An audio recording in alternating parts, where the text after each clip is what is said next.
Vous souhaitez m'encourager à continuer ce podcast? Alors n'hésitez plus. Allez sur iTunes, mettez 5 étoiles et laissez un commentaire d'encouragement. Merci.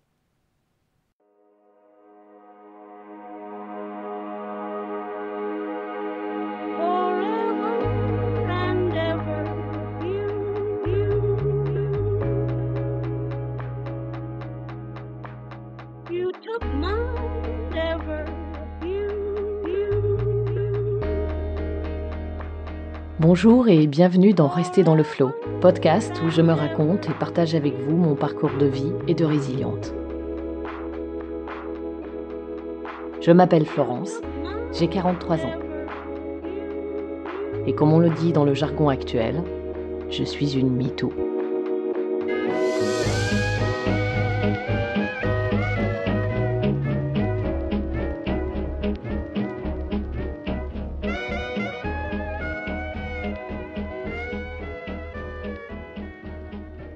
Bonjour, aujourd'hui je vais vous parler de ma première rencontre avec Bernard.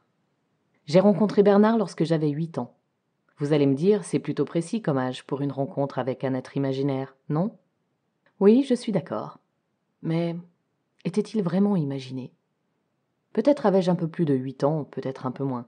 Je pourrais même vous dire qu'en réalité, plus les années passent et moins je sais. Ce serait normal, non? Eh bien non. En fait, plus je vieillis, plus je reste persuadée que j'avais réellement 8 ans et que Bernard n'était pas le fruit de mon imagination. Le moment précis où j'ai entendu Bernard pour la première fois chuchoter à mon oreille, je me trouvais sur le chemin qui passe juste en dessous du pré aux ânes. C'est comme ça qu'on appelait le pré que mes frères et moi longions chaque jour pour retourner chez nous.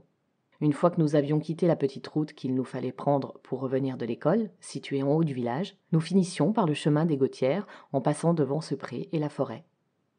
L'hiver, ce pré était génial à descendre sur une luge. Enneigé, la pente était idéale pour ça. Et l'été, 1 ou 2 ânes mangeaient tranquilles et nous regardaient passer. Je les aimais bien, ces ânes.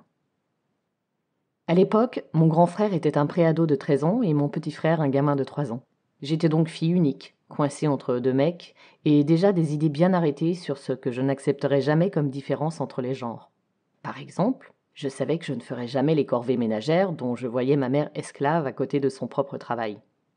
Je suis d'accord. Le mot est un peu fort puisque ce n'était pas le cas et que mes parents se partageaient, et se partagent encore, les tâches in and out. Comprenez, l'intérieur pour elle, l'extérieur pour lui. Et moi, à 8 ans, je voulais être comme lui. Donc, je ne me vivais pas différente de mes frères. Pourtant, c'est bien cette différence de genre qui, pour moi, sera dramatique. Mes parents habitaient un petit village dans le département de la Loire, où s'étaient préalablement installés mes grands-parents paternels. De vrais Siciliens qui parlaient en roulant les airs et toujours avec une chanson ou le rire aux lèvres. Surtout mon grand-père. C'était un sacré doustique. Si tous mes amis habitaient une maison dans ce village perché sur une butte, j'étais la seule à devoir descendre de cette butte pour rejoindre la maison de mes parents, collée au flanc d'une colline boisée. De mémoire, tout le monde aimait venir jouer chez moi. La forêt nous donnait de quoi nous amuser pendant des heures à construire des cabanes, et la Loire, non loin, était le lieu idéal pour aller pêcher des poissons-chats infects et rire tous ensemble en revenant à vélo. Un hiver, pour mon anniversaire, l'un de mes amis du Club des 5, c'est comme ça que nous nous nommons mes amis d'enfance et moi-même, défia le temps et les 1 mètre de neige pour m'apporter son cadeau, un magnifique livre de Saraquet. Chaque année, j'étais celle qui avait droit à son anniversaire avec une quinzaine d'enfants de sa classe à jouer comme des fous dans la maison enchâssée dans la forêt. Ce sont vraiment de super souvenirs. Ouais, vraiment. Pour rien au monde, je ne les changerais. Et là, vous vous demandez, mais pourquoi nous raconte-t-elle tout ça? On a tous eu une enfance, la sienne avait l'air sympa, mais de là à en faire un podcast, il est où le rapport avec son thème sur la résilience? Eh bien, nous y voilà. J'avais 8 ans et cela faisait déjà 5 ans que j'étais victime de viols incestueux. C'est con, n'est-ce pas? Dit comme ça fait un peu brutal. Après la luge, la forêt, la pêche, les copains, on était si bien.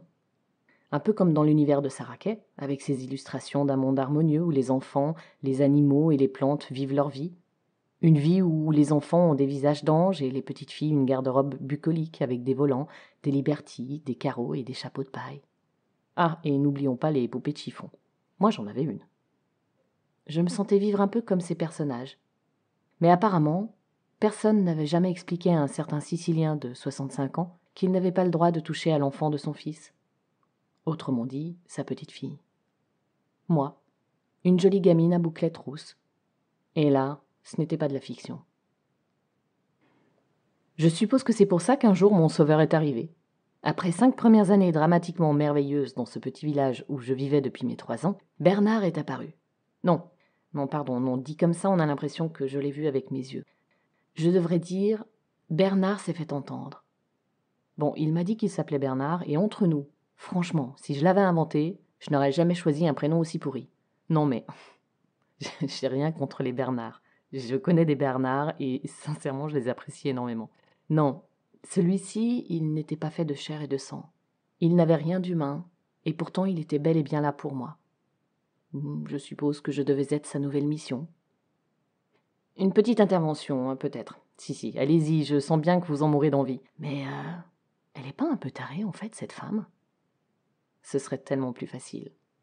Je vous rassure, ni moi, ni qui que ce soit autour de moi, et qui connaît mon histoire, ne le pense. J'ai bien la tête sur les épaules.